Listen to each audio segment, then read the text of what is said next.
lundi 25 mars. Mon nom est Martin Simon, Simon avec un C, et je vous souhaite la bienvenue à un autre épisode du F1 Podcast. Pour vous aujourd'hui, retour sur le week-end de course en Australie.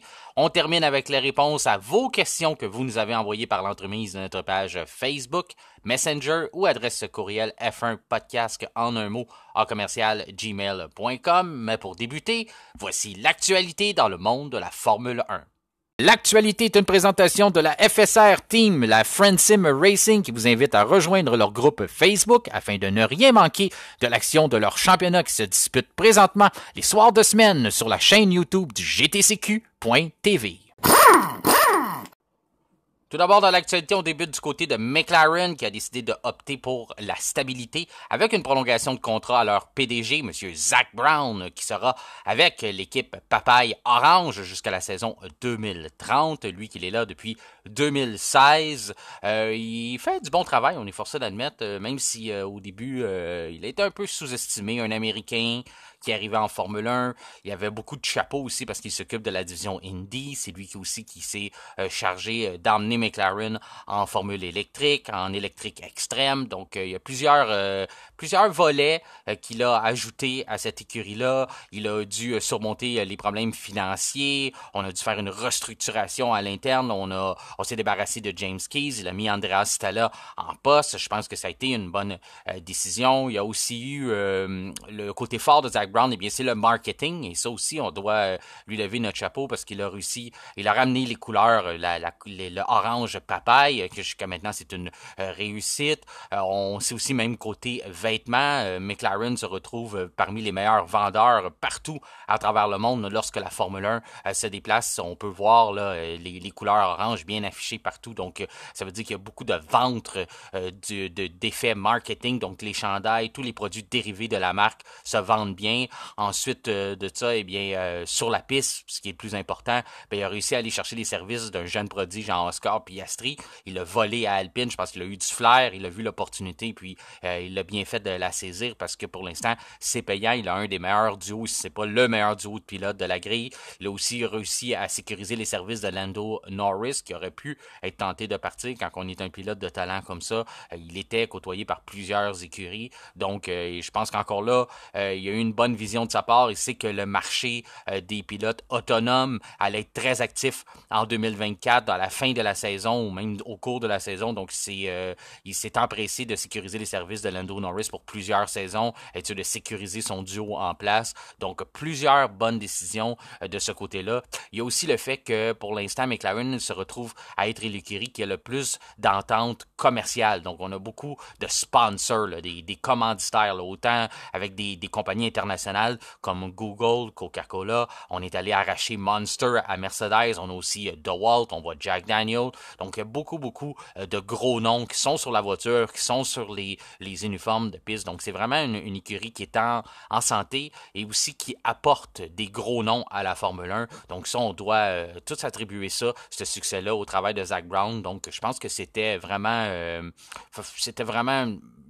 la moindre des choses de lui offrir une prolongation de contrat et de vouloir poursuivre avec lui, au du moins jusqu'à 2030. Donc, une bonne nouvelle, autant pour la Formule 1 que pour l'écurie McLaren. On veut les voir réussir. C'est une écurie qui est riche en histoire. On veut les voir continuer sur la progression de l'année dernière, même si c'était mal commencé en début de saison. Ben, on s'était très vite repris. On avait réussi à vraiment retourner le bateau de bord là, pratiquement à 180 degrés. On avait réussi à remettre ça dans la bonne direction et continuer la progression. Donc, en espérant que on puisse continuer de voir l'écurie retrouver ses notes de noblesse au cours des prochaines saisons. Parlant de marketing, eh bien, du côté de Red Bull, on a fait l'annonce comme quoi on aurait des livrées spéciales au cours de la saison. Donc, vous savez, les livrées, c'est les fameuses, dans le fond, c'est les décorations sur les voitures. Donc, les gens aiment bien ça, là, que les autos changent un peu, qu'on ait des nouveaux designs.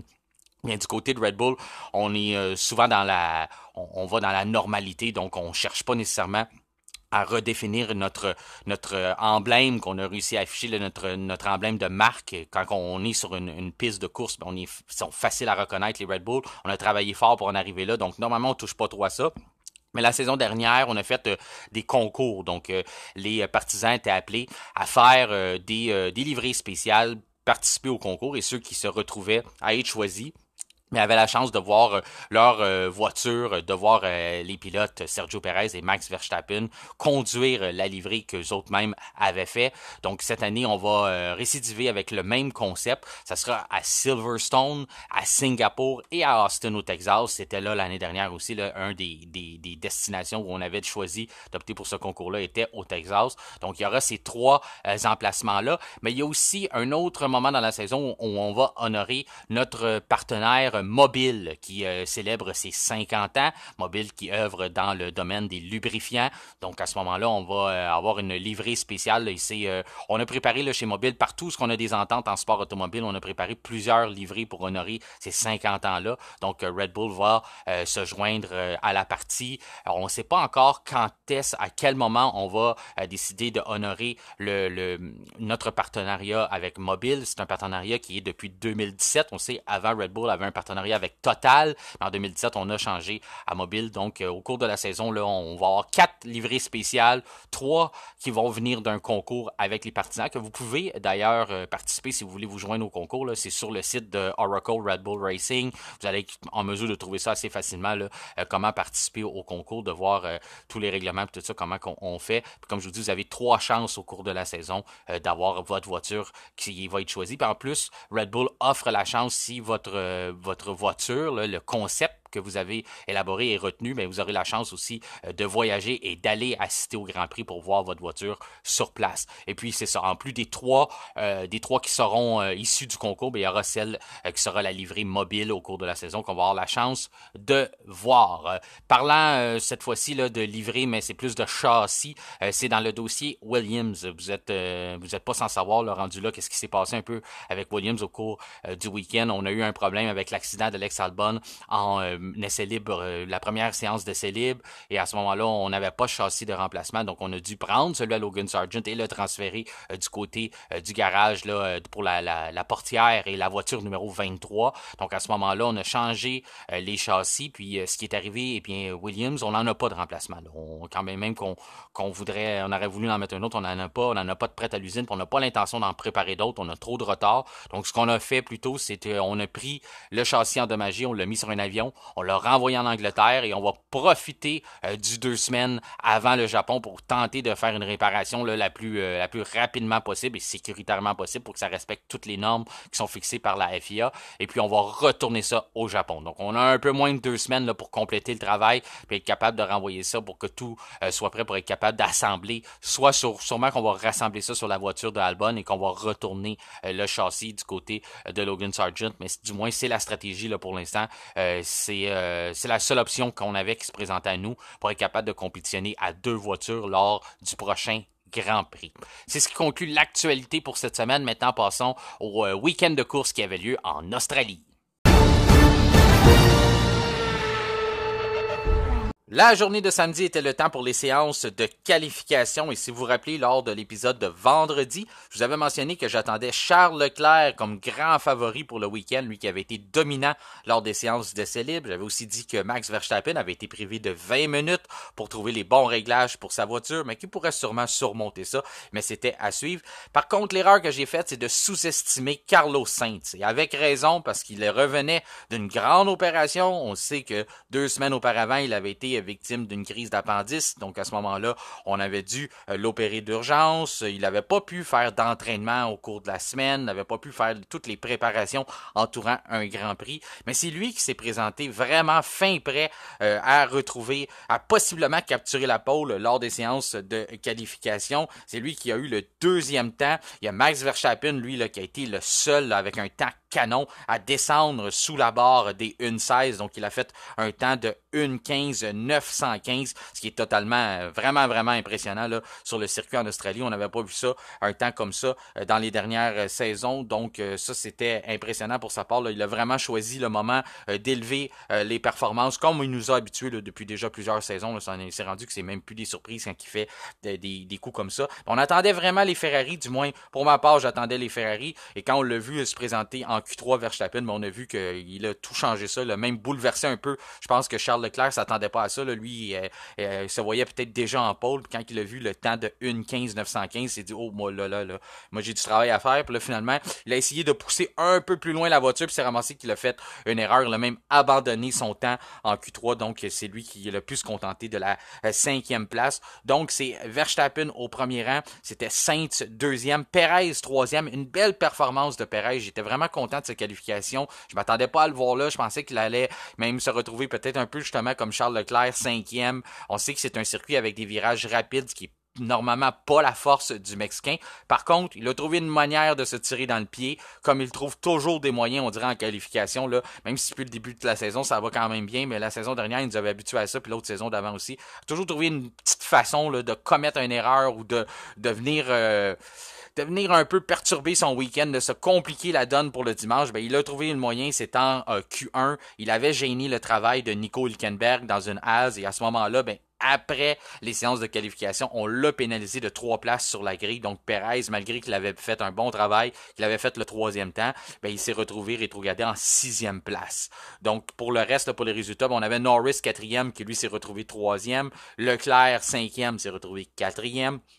Et Piastri à bord de l'autre McLaren qui avait fait le 6e temps, ben lui s'est retrouvé 5e. Pour ce qui est des Mercedes, ben George Russell a encore une fois réussi à avoir le dessus sur son coéquipier, le 7-tuple champion du monde, Lewis Hamilton. Donc George Russell, là, pour l'instant, là, qui est en train de blanchir Lewis Hamilton depuis le début de la saison. Là. C'est lui qui a eu le dessus lors de toutes les séances de qualification. Donc 7e pour Russell, 8e pour Tsunoda. Une très belle performance de Yuki Tsunoda. On sait qu'en début de saison, on s'attendait à beaucoup des Racing Bulls. On s'attendait à au moins les voir percer le top 10 régulièrement. Ben, Tsunoda commence à trouver le moyen de le faire. Il a retrouvé la façon d'être 8e, ce qui est une belle surprise en soi. Donc, on peut pas vraiment lui demander plus. Là. C'était le meilleur qu'il pouvait faire pour cette voiture-là. Ensuite, 9e pour Lance Stroll, lui qui a réussi à avoir le dessus sur Fernando Alonso, 10e. Hamilton, 11e, qui a été éliminé à la fin de la Q2. Donc, ça a causé un peu de surprise. On s'attendait à au moins le voir faire le top 10. On savait qu'il y avait eu des ennuis au cours du week-end. Il avait même été pratiquement dernier lors des séances d'essai libre. Mais on s'attendait à voir mieux, surtout que le matin même, le matin samedi, on a toujours une 3e séance d'essai libre. Puis à ce moment-là, les Mercedes semblaient avoir trouvé un peu les bons réglages, mais ça semble être la donne. Ça semble, à un moment, on pense que les Mercedes sont de retour, on pense avoir trouvé la fenêtre de performance, puis après ça, il n'y a plus rien qui fonctionne. Puis ce qui est un peu inquiétant aussi, c'est que même quand les voitures ont bien performé lors de la séance d'essai libre, la 3e, ben Mercedes ne savait même pas ce qu'on avait fait. Donc on pouvait même pas dire, ah oui, on a fait ça, donc c'est pour ça que ça fonctionne. On était nous-mêmes les premiers surpris que la voiture performe bien parce qu'on n'avait pas fait nécessairement de réglage en conséquence pour avoir ce résultat-là. Donc, même quand ça va bien, on ne sait pas ce qu'on a fait. Donc, après ça, Albon 12e. On sait qu'Albon, lui, il pilote avec le châssis de Sargent. Donc, il fait doublement attention. On ne peut pas se permettre d'avoir d'accident chez Williams. On n'a pas d'autres spares, on n'a pas de remplacement. Même là, c'est pour petite anecdote comme ça pour les gens qui sont pas au courant. Quand on a pris le châssis de Logan Sargent, il a fallu qu'on apporte des modifications. Parce que comme normalement Logan Sargent a la porte de garage à gauche, eh bien les trous pour charger la voiture, parce que vous savez, là, il y a un système hybride sur les voitures de Formule 1. Donc quand on vient pour les brancher, donc tous les branchements, les trous pour le châssis n'étaient pas dans du bon côté. Donc on a dû modifier un peu tout ça là, dans les garages. La même chose pour l'approvisionner en essence. Il a fallu qu'on fasse un peu de modification là, pour être capable d'avoir les bons branchements et tout ça, parce que normalement, comment les châssis sont faits à l'usine, ben on sait qu'ils sont attitrés à la voiture de Logan Sargent. Donc, normalement, comme il a le garage à gauche chez Williams, mais normalement, ses trous sont sur le côté droit de la voiture pour qu'on puisse avoir les bons raccords et tout ça. Puis, les châssis de Alex Albon, ben lui, comme il a normalement le côté droit et non le côté gauche du garage, mais à ce moment-là, ben lui, ses branchements puis toutes ces choses-là, ces trous-là, pour les approvisionnements, soit en essence ou en énergie, ben sont faits du côté gauche de son châssis. Donc, il a fallu qu'on modifie un peu ça du côté de Williams pour être capable de passer à travers le week-end. Puis du côté de Albon, ben, il a fait le 12e temps. Ensuite, Bottas 13e, Magnussen 14e, 15e pour Ocon, 16e pour Hülkenberg, 17e pour Gasly, 18e pour Ricardo. Ricardo, ça a été dommage, là, vous savez, c'est un Australien, il était chez eux pour le week-end. Il avait réussi à faire un bon temps, il avait du moins réussi à survivre pour passer en Q2, puis finalement, on s'est rendu compte qu'il avait dépassé les limites de la piste. Donc à ce moment-là, on efface le temps. Donc, il a été rétrogradé en 18e position, ce qui était très malheureux là, devant ses partisans. Il pensait bien avoir réussi à faire un bon temps. C'est pas le meilleur début de saison hein. Pour Daniel Ricciardo, là, on sait, là, c'est Yuki Tsunoda qui a le dessus sur lui. Lors de la première épreuve, il avait réussi à terminer devant Tsunoda, mais vous vous rappelez que c'est l'écurie, c'est l'équipe même qui avait demandé à Tsunoda de céder sa place à Daniel Ricciardo. Donc pour l'instant, là, c'est vraiment, il est en train de se faire avoir. On s'attendait pas à ça. Là. Daniel était le possible candidat pour remplacer Sergio Perez chez Red Bull la saison dernière. Il avait fait des bons temps, autant dans les simulateurs, même quand on lui avait passé la voiture à Silverstone, il avait fait des temps qui l'auraient positionné tout juste derrière Max Verstappen sur la grille, mais là, c'est pas le cas. Là. Même s'il y avait eu des bons résultats au Mexique la saison dernière, ça fait longtemps qu'on n'a pas vu quelque chose de bon, puis on s'attendait pas. Là. Pour moi, Yuki Tsunoda n'a jamais été un candidat pour avoir une promotion chez Red Bull. Je pense que même du côté, dans le clan Red Bull, on ne voit pas Yuki Tsunoda comme un possible remplaçant. On pensait vraiment que Daniel Ricciardo pouvait être en audition pour ce poste-là, puis depuis le début de la saison, ben, c'est tout le contraire. Là. Il y a de la misère à avoir le dessus sur Yuki, donc c'est un peu une surprise autant pour les gens de chez Red Bull que pour certains amateurs de Formule 1, puis je pense que ça va être de voir qu'est-ce qu'on va faire. Hein. Ça, c'est toujours pas réglé. Là. Autant qu'on parle beaucoup de chez Mercedes, qu'est-ce qui va se passer cette année, quoique Sergio Perez a un bon début de saison, mais il nous a habitués par le passé à avoir un bon début de saison. C'est des circuits qui lui sont plus favorables. À aller normalement là, jusqu'à Bakou, Monaco, à ce moment-là, il est toujours, on l'appelle le roi des circuits routiers, des circuits urbains. Donc, je suis allé jusque-là, il y a beaucoup de circuits urbains. Donc, normalement, ça tombe dans ses cartes à Sergio Perez. Il est capable de se faire plus justice puis de se tenir plus près de Max Verstappen, mais c'est après là, qu'on commence à voir les écarts. Donc, ça va être de voir si au cours de la saison, il va être capable de maintenir la cadence. Mais pour l'instant, là, du moins, allez, on va en parler un peu plus de ce qui s'est passé en course. Mais pour l'instant, il n'y a pas un mauvais début de saison que ça. Donc, on parle pas tant que ça de qui pourrait le remplacer chez Red Bull, mais ça va venir sur les conversations au cours de la saison. Il n'y a pas juste chez Mercedes là, qu'on cherche un deuxième pilote pour la saison 2025. Et puis, celui qui a pris le 19e rang, eh bien, c'est Guan Yu Zhou qui a eu, c'est ça, qui a été le plus lent. Il n'y avait pas 20 voitures cette semaine. Vous savez pourquoi, là, on l'expliquait avec la situation de Logan Sargent. Passons au week-end de course au Grand Prix d'Australie qui avait lieu dimanche.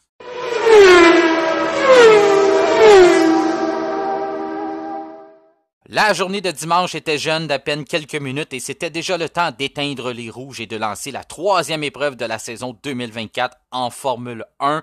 Statistique intéressante, jamais le top 3 en Australie a terminé au top 3. Donc, on savait déjà, avant même que les rouges s'éteignent, que les voitures soient lancées en piste, qu'il y en a une de ces trois voitures-là qui avait de grandes probabilités de ne pas terminer dans cette position-là. Ce qu'on n'attendait peut-être pas, c'était que ce soit Max Verstappen qui voit son Grand Prix être arrêté de court, lui qui a eu un bris mécanique dès les premiers tours. Ce qui est arrivé, c'est que quand il a positionné sa RB20 sur la grille de départ, eh bien, son frein arrière, là, sur la roue droite arrière, a resté coincé. Donc, tout le long de l'épreuve, pour les premiers tours, il roulait comme s'il avait le frein à main là, d'embrayer. Là. Vous savez, là, pour les gens qui ont des voitures, ça vous est sûrement déjà arrivé, vous oubliez de déclencher votre frein à main, mais à ce moment-là, le derrière est beaucoup plus lousse. C'est ce que le Néerlandais se plaignait lors des premiers tours. Il disait, j'ai la voiture lousse, je sens que l'arrière glisse, il se passe quelque chose. Puis finalement, bien, c'était son frein qui était coincé, donc un incendie qui a pris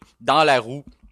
Ça a été, il a dû immobiliser sa voiture. On a même vu une explosion là, lors qu'il rentrait au puits. Il a été chanceux parce que, ou du moins les gens autour ont été chanceux parce que si ça avait été dans la ligne des puits, il y aurait nécessairement eu un blessé. Parce que ce qui est arrivé, c'est que c'est dans la petite portion où il y avait des murs de béton de chaque côté que le frein a décidé de complètement exploser et de s'éjecter de la voiture, mais ça a été frappé dans le mur de béton et ça n'a pas blessé personne dans la ligne des puits. Donc vraiment, ça a été au bon moment que tout a décidé de lâcher pour lui. Eh bien, sa course a dû mettre un terme prématurément à sa course. C'était le premier abandon en 43 Grands Prix pour lui. Ça faisait 2 ans qu'on n'avait pas eu un bris mécanique chez Red Bull, ce qui est assez assez invraisemblable, là. On sait que les voitures en Formule 1 sont de plus en plus fiables, puis qu'on a de moins en moins de problèmes de fiabilité, mais de se rendre là à 43 Grands Prix consécutifs pour lui, là, 2 ans du côté de Red Bull, ben, c'est une belle statistique à avoir. Ça n'arrive pas souvent, donc c'est un cas isolé, c'est ça qu'on va se dire.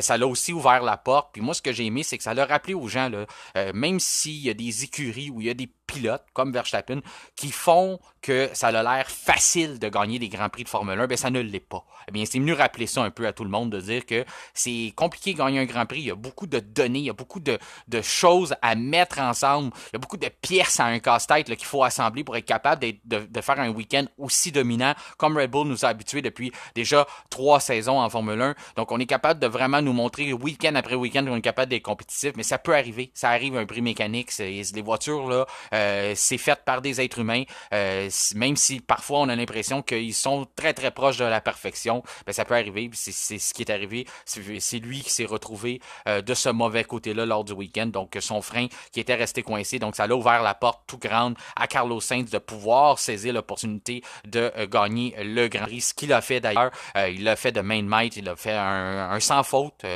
tout au long du week-end. Carlos Sainz, oui, vendredi ça a été un peu plus compliqué pour lui, mais ça on comprend pourquoi, c'était le temps de rattraper son rythme. Il avait fait aucun préparatif en vue du week-end. Dans la journée de samedi, il a été très très bon. Et puis dans sa journée de dimanche, ben là, on l'a vu, là, il a atteint le summum de son week-end et c'était au bon moment. Donc Carlos Sainz, ça a été le pilote de la journée. D'ailleurs, c'est lui que vous avez voté de façon unanime. Je pense pas qu'il y avait vraiment d'autres candidats à recevoir ce titre-là. Pour ma part aussi, j'ai trouvé que son week-end a été parfait. Un des très bons week-ends dans sa carrière. Pas mal tous les week-ends où il a réussi à gagner. Il a remporté 3 épreuves dans sa carrière en Formule 1, donc à tous les fois, ça a été pas mal ses meilleurs week-ends, mais quand il est capable d'être comme ça, Carlos Sainz, d'être aussi, de ne pas faire d'erreur, de vraiment, vraiment être concentré, d'être capable de vraiment aller chercher le meilleur de chaque séquence d'un week-end de course, d'aller chercher le meilleur de sa voiture. Il est vraiment un bon pilote. C'est là qu'on peut se demander s'il pourrait être de matériel à être champion du monde. Le problème, c'est qu'il n'a pas la constance. Il y a toujours une erreur qui survient à des moments dans la saison, des moments où ce n'est pas le temps. Et c'est ce qui fait, pour la raison pourquoi on le nomme, moi je le nomme jamais, là, mais je pense qu'on peut dire très peu souvent que des gens vont le nommer comme un candidat à devenir champion du monde. Et ce qui est un peu aussi, c'est un peu drôle aussi dans cette situation-là, c'est que oui, il remporte le Grand Prix, il est aussi le seul pilote à avoir battu Red Bull dans les 2 dernières saisons. C'est lui qui avait gagné à Singapour, puis là il le fait au Grand Prix d'Australie. C'est le seul qui est capable de battre les Red Bull, mais c'est celui qui n'a pas d'emploi l'année prochaine. Donc il se retrouve sans contrat. Donc le seul pilote de la grille capable de battre l'écurie autrichienne, mais pour l'instant, il n'y a pas d'emploi l'année prochaine. Il n'y a pas de volant là, pour 2025. Donc, j'ai hâte de voir là, c'est qui va décider de lui en offrir un. On avait des rumeurs avec Mercedes. Il y a toujours des rumeurs aussi, considération qui pourrait remplacer Sergio Perez chez Red Bull. Donc, ça reste à voir. Mais une chose qui est sûre, là, c'est que il va pas se retrouver pas de volant l'an prochain. Là, ce serait vraiment une catastrophe que personne ne lui offre un poste. Je pense pas qu'on va en arriver là. Si au pire des cas, ça sera chez Audi, mais je pense qu'il va se trouver un volant, puis ça devrait se faire prochainement. Du moins, s'il n'a pas attiré l'attention avec sa performance lors du week-end qui vient d'arriver en Australie, mais il avait aussi connu un bon week-end à Bahreïn. Si ça n'avait pas été de son opération d'urgence là, qu'il a dû subir en Arabie Saoudite, il aurait sûrement eu un bon week-end là-bas aussi. Donc, à surveiller là, pour le reste des performances, mais pour l'instant, il est bien parti. C'est un bon début de saison. Et puis, ça ramène un peu à l'ordre. Hein? Ça ramène, tu sais, le classement des pilotes, mais il est plus serré qu'on pensait. On voit que là, maintenant, on a Charles Leclerc qui aurait pu, hein, même aujourd'hui, ça aurait pu être une stratégie de Ferrari, on l'a pas fait. Là, puis je pense que bien des gens se seraient outrés de ça. Mais si on avait voulu vraiment jouer le point stratégique, on aurait pu demander, je pense pas qu'il l'aurait fait, car je pense pas que Sainz aurait accepté. Mais si on avait laissé la position à Charles Leclerc, bien Charles Leclerc aurait pu passer devant Max Verstappen au classement des pilotes avec une victoire. On a décidé de ne pas le faire, puis je pense que c'est encore tôt dans la saison pour opter sur des stratégies comme ça. Mais ça a resserré le classement des pilotes. Là, maintenant, là, on a 4 pilotes qui sont proches de pouvoir s'emparer de la tête. On a Carlos Sainz, on a, bien entendu, on a Charles Leclerc qui est deuxième, on a Sergio Perez troisième, on a Sainz qui est rendu quatrième, on a même Oscar Piastri, ben lui, est un peu plus loin, tout ça. Mais on a vraiment une meilleure compétition qu'on pensait avoir. Certains pensaient que c'était déjà gagné, que c'était fini d'avance. Autant même pour le championnat des constructeurs, ça s'est resserré lors du week-end. Donc on va en parler un peu tantôt, là, je vais vous démêler tout ça. Pour l'instant, avec les grands titres, eh bien, Verstappen sorti, ben, ça ouvrait la porte grande. On a eu un doublé Ferrari, donc Charles Leclerc, deuxième, Lando Norris, troisième, Oscar Piastri, quatrième, Sergio Perez, cinquième. Sixième pour Lance Stroll, très belle performance. Pourquoi il est sixième Stroll? Ben, on va en venir à ça. C'est qu'il est arrivé à un petit quelque chose avec son coéquipier Fernando Alonso. Septième Tsunoda, Alonso huitième. Ce qui est arrivé, c'est qu'Alonso a été pénalisé après l'épreuve. On en parlait un peu là après ça. Là, c'est un peu douteux ce qui est arrivé. Je vais en parler tout de suite, ça va être réglé. Ce qui est arrivé, c'est que Fernando Alonso a été pénalisé pour avoir eu une conduite erratique. Donc, on a jugé par la télémétrie que Fernando Alonso aurait freiné plus qu'à la normale. Donc, ce qu'on a fait, c'est qu'on a fait une moyenne avec tous les tours lors de l'épreuve. Puis, on a vu que à tous les fois qu'il passait dans ce virage-là, ben, il freinait pas autant. Ce qui est arrivé, c'est qu'en freinant de façon avec cette conduite erratique-là, ben à ce moment-là, c'est que ça a causé un accident. George Russell, qui le suivait en fin d'épreuve, qui voulait gagner une position sur l'Espagnol, ben à ce moment-là, il a donné un coup de volant, il a eu une perte d'aérodynamique sur sa voiture, une perte aérodynamique, et à ce moment-là, ben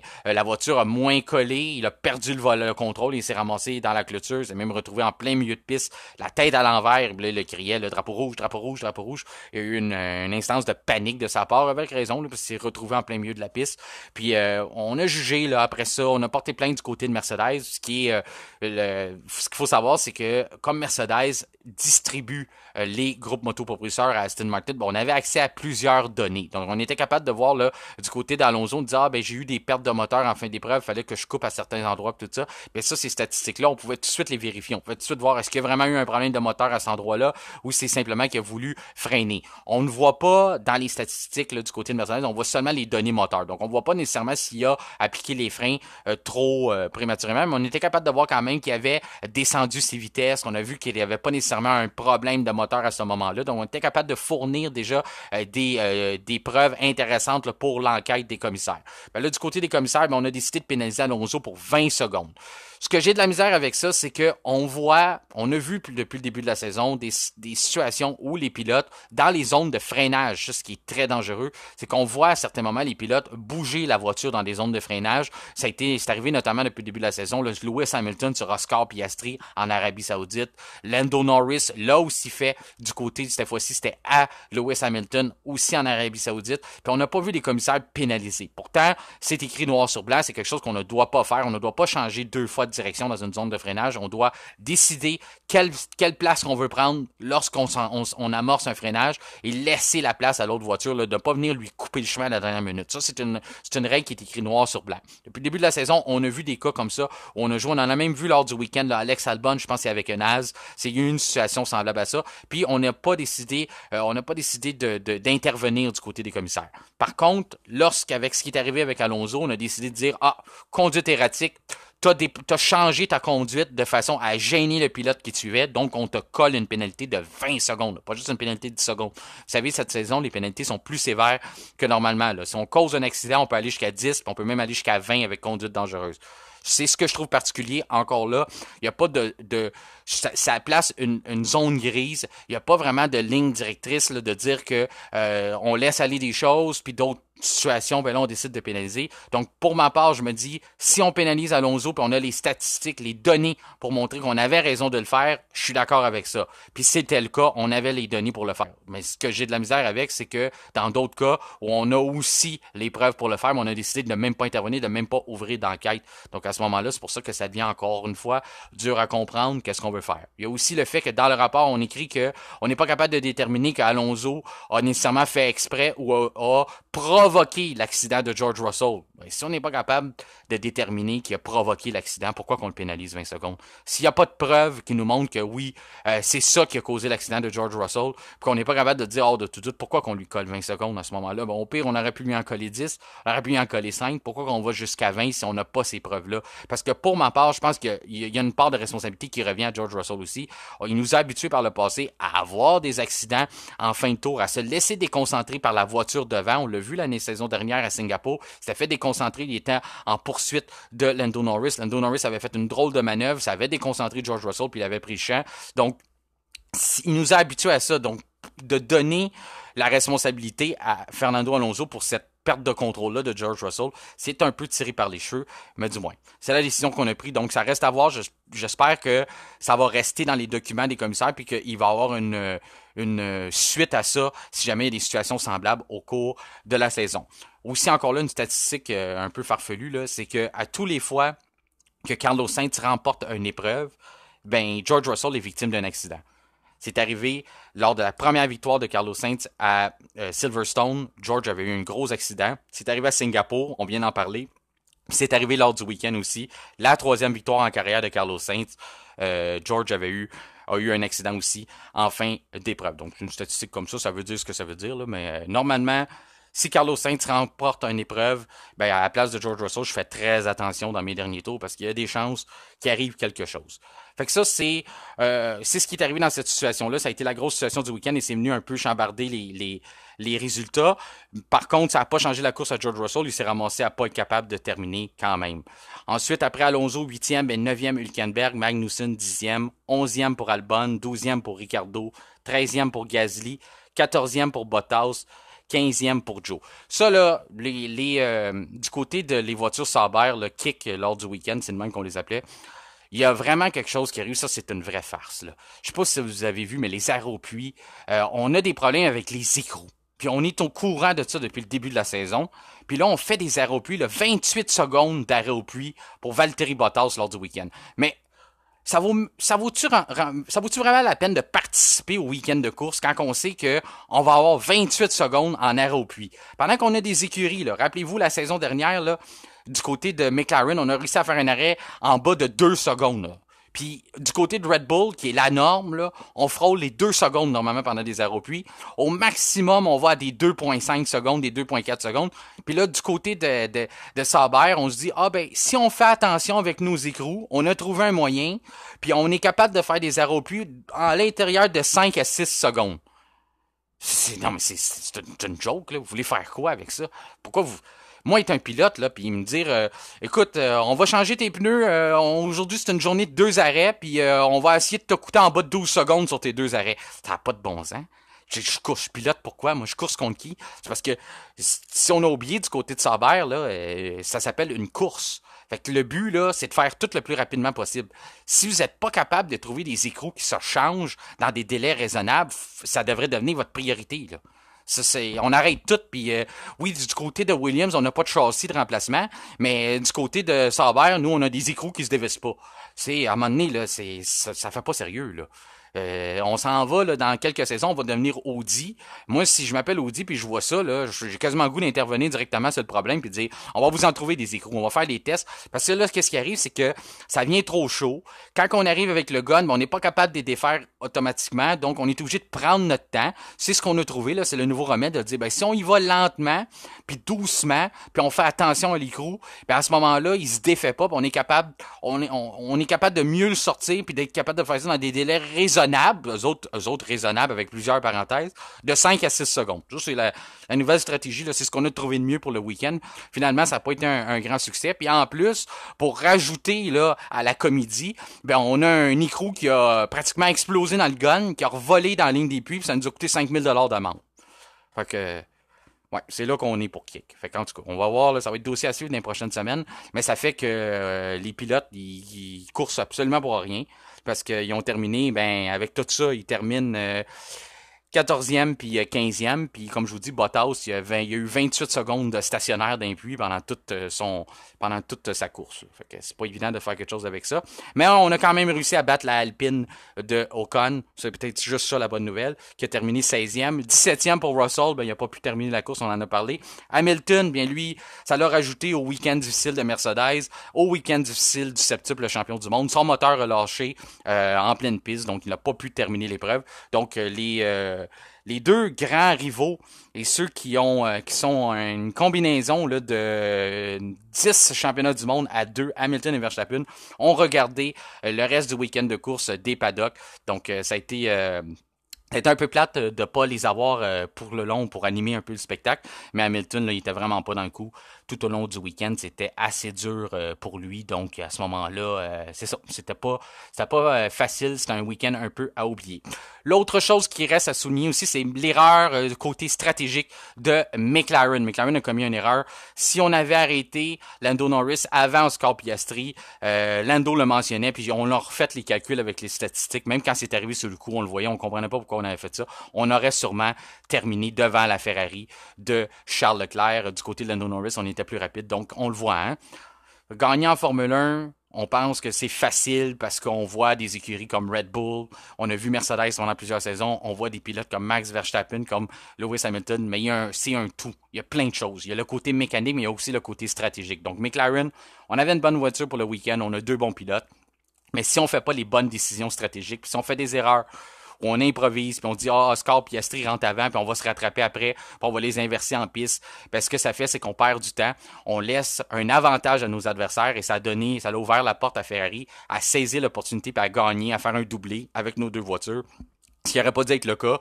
Si on regarde les statistiques, normalement, Lando Norris aurait dû terminer devant Charles Leclerc. Donc, petite erreur sur ce week-end-là du côté de l'équipe Orange Papaye. Ça va être à corriger lors des prochains week-ends. On nous demandait aussi à certaines personnes qui se posaient la question, est-ce que Ferrari est rendu plus rapide que Red Bull? Je pense que c'est trop tôt pour tirer des conclusions. Le fait qu'on n'avait pas Max Verstappen pour comparer, ben on sait que c'est la grande comparaison. Là, on peut pas vraiment faire les comparatifs avec Sergio Perez. Perez, là, je sais qu'il y en a plusieurs d'entre vous qui m'ont dit ben voyons donc, ça n'a pas de bon sens, il a terminé 5e. Il faut savoir aussi qu'il y a eu des dommages à sa voiture. Après avoir complété son dépassement sur Fernando Alonso, il aurait ramassé des dommages donc sur son plancher. Donc, il n'avait plus autant de force ou d'appui aérodynamique. Donc, il ne pouvait pas être aussi rapide. Donc, c'est pour ça qu'il n'a pas vraiment pu se faire justice. Mais encore là, seulement 5e. Est-ce qu'on aurait aimé le voir mieux performer, aller chercher des points, peut-être saisir l'opportunité pendant que Verstappen n'est pas là, d'être capable d'aller possiblement chercher une victoire. Je pense que c'était rendu impossible pour lui après ce qu'il avait accroché, mais encore là, tout s'est joué le samedi. Si samedi, il n'avait pas fait cette erreur-là de bloquer le Hülkenberg, ben, il aurait peut-être été en position de remporter le Grand Prix. Donc, c'est pour ça que c'est important d'être capable d'être bon sur les 3 jours pour compléter et accumuler le maximum de points. Et ça, c'est Carlos Sainz qui a fait le bon du travail. Même chose pour Charles Leclerc. Si Charles Leclerc n'avait pas fait son erreur lors des séances de qualification samedi, ben, c'est peut-être lui qui l'aurait monté sur la plus grande marche du podium. Donc, c'est encore trop tôt pour voir, mais il y a une chose qui est sûre, ça semble mieux structuré chez Ferrari. On l'a vu, on avait la chance de gagner un Grand Prix. Oui, on n'avait pas la pression. J'aurais aimé ça voir Red Bull là pour leur mettre un peu de pression, savoir si on a vraiment travaillé ce côté-là stratégique. Mais on a eu l'air plus structuré, on a pris les bonnes décisions. Même si on n'avait pas nécessairement cette pression-là, ben on les voyait au cours des dernières saisons. On n'avait pas vraiment besoin d'avoir de pression pour commettre des erreurs, mais ça semble mieux. Donc ça va être intéressant, mais j'ai hâte de voir un Grand Prix où ce que là vraiment on a des décisions à prendre contre un adversaire qui nous met vraiment de pression. Si on l'avait pas échappé du côté de McLaren, on aurait pu voir cette situation-là se présenter où ce que Ferrari aurait eu à prendre la meilleure décision possible pour avoir l'avantage sur un adversaire. Mais c'était pas le cas, mais au moins, on n'a pas fait d'erreur, on a signé le doublé, l'opportunité s'est présentée à nous, puis on a su la saisir. Donc déjà là, c'est une progression par rapport à l'année prochaine. La voiture semblait bien répondre. L'usure des pneus aussi, ça semble mieux que ce qu'on a vu par rapport des autres saisons. Donc j'ai vraiment hâte à l'autre Grand Prix de voir au Japon ce qu'on va être capable de faire. Ça devrait être un circuit qui favorise la Red Bull. Donc ça va être si on est capable de répondre du côté de Ferrari et d'inscrire 2 victoires en autant de Grand Prix. C'est ce qui complète le week-end de course. Maintenant, passons aux questions que vous nous avez envoyées par l'entremise de notre page Facebook, Messenger ou adresse courriel f1podcast en un mot à commercial@gmail.com. La première question nous vient de Philippe qui nous demande pourquoi est-ce que les pilotes sont pesés avec leur casque après les séances de qualification. Eh bien, Philippe, ils le sont aussi après la course et la raison est fort simple. C'est qu'on doit rencontrer un poids minimum de 80 kg, ce qui inclut leur casque, combinaison ainsi que leurs chaussures. Ceci est jumelé à leur voiture pour un poids minimum de 798 kg. Si jamais on n'est pas capable de rencontrer cette exigence-là, on va être obligé du côté de les écuries d'ajouter du poids à bord de la voiture. Et si jamais on était capable de prouver après les séances de qualification ou la course que le 798 kg n'a pas été respecté, ceci pourrait entraîner une disqualification. La deuxième question nous vient de Sylvain de Montréal qui nous demande « J'entends à plusieurs endroits et je lis comme quoi Max Verstappen pourrait quitter Red Bull et rejoindre les rangs de Mercedes dès l'an prochain. Vous en pensez quoi? Est-ce des vraies nouvelles ou simplement des nouvelles bonnes pour la poubelle? Eh bien, je pense que vous avez mis le doigt dessus, c'est vous qui le dites. Je pense que c'est bon pour la poubelle, Sylvain. Max Verstappen n'a aucune raison de s'en aller ou de quitter Red Bull, encore moins de s'en aller chez Mercedes. Il a aussi la mémoire longue. Rappelez-vous que Toto Wolff a souvent diminué les exploits du Néerlandais au cours des dernières saisons en disant que ses records c'était bon simplement pour Wikipédia, qu'il n'y avait pas de vrai coéquipier. Il a même déjà laissé sous-entendre qu'on donnait une meilleure voiture à lui qu'on en donnait une à Perez. Donc tout ça, je pense que Max Verstappen, il a la mémoire longue. Il sait ce que Toto Wolff a dit à ses dépens. Il sait ce que même du côté de Mercedes, on a déjà voulu laisser croire. Donc je pense que ça ne l'intéresse pas d'aller rejoindre les rangs de l'écurie. Là, Toto Wolff est mal pris. Il se retrouve qu'il a perdu son pilote, mal pris, ou certains diront que c'est une bonne affaire, qu'ils n'ont plus besoin de Lewis Hamilton, mais là, du moins, il fait un peu de l'œil à Max Verstappen. Il aime aussi le fait que il y a de la bisbille au sein de Red Bull. Là. Ça commence à se replacer. Là. On a eu une réunion entre Christian Horner, entre Helmut Marko, entre le père de Verstappen, puis on a décidé d'enterrer la hache de guerre, de faire la paix et de vraiment s'en aller, de retourner à ce qu'on faisait de bien chez Red Bull, c'est-à-dire performer en piste. Donc à ce moment-là, je pense que on n'a pas de raison de s'en aller. Je pense que Toto Wolff a tout avantage à continuer à entretenir le trouble chez Red Bull. Les médias allemands font du bon travail depuis le début de la saison. On laisse couler des nouvelles, de la mésinformation. On met un peu le trouble là-dessus. Puis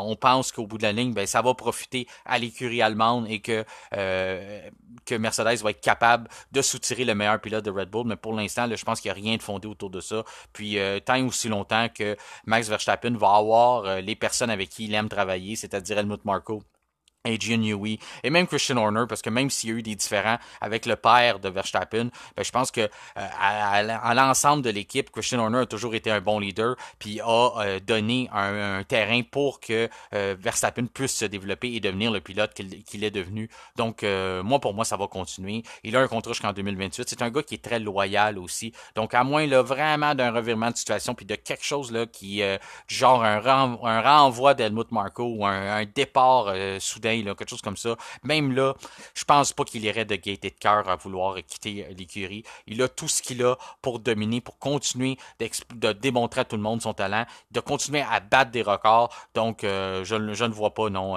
Personnellement, là, je ne le vois pas quitter Red Bull dans un avenir rapproché. C'est ce qui conclut notre épisode du lundi, mais en terminant, je vous avais dit que je ferai un petit retour là, sur le championnat des constructeurs ainsi que des pilotes qui s'est resserré avec l'abandon de Max Verstappen. Eh bien, Carlos Sainz qui a remporté l'épreuve du week-end en Australie, eh bien, lui, il est rendu à 11 points de la tête du côté de Sergio Perez, coéquipier de Verstappen, et lui, il est à 5 points de la tête. Et pour Charles Leclerc, l'autre pilote Ferrari, lui, il est à 4 points.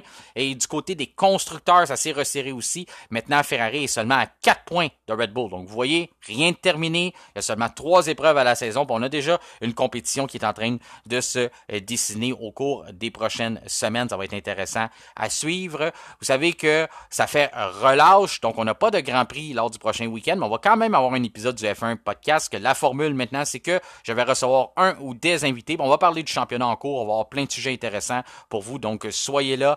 Ça va être publié aux alentours de jeudi cette semaine. Ça sera notre prochain rendez-vous. D'ici là, faites sûr de vous abonner à notre Spotify pour être sûr de recevoir les notifications lors de la publication des nouveaux épisodes. Suivez-nous aussi sur Facebook, Instagram, on est aussi sur Twitter. Mais si vous voulez vraiment lire nos articles et nous suivre, discuter avec nous, la meilleure place où nous suivre, c'est vraiment sur Facebook. Vous pouvez toujours nous envoyer aussi des messages par Messenger, adresse courriel f1podcast en un mot commercial gmail.com. D'ici là, bien, je vous remercie d'avoir fait confiance à F1 Podcast et bonne semaine.